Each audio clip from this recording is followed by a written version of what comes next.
So you're wanting to learn how to make bread. Well, I'm going to share all of my tips with you on everything that I know about baking bread. We learned about different types of yeast already. We're going to be using active dry yeast, and the first thing in a recipe, it will tell you to activate or proof your yeast. So let's learn what that means. You're going to start with water or milk, whatever the liquid is in that recipe, and it needs to be between 100 to 120 degrees Fahrenheit. This one is right at 100 degrees.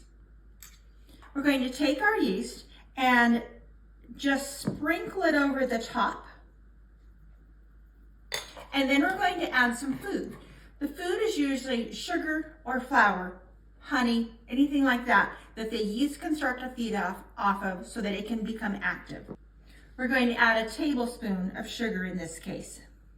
And then we need to stir this all together. Don't worry if it's slightly lumpy.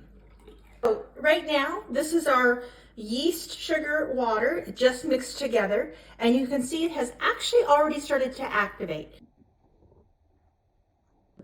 It has been just over 5 minutes, and you can see that this yeast is nice and bubbly.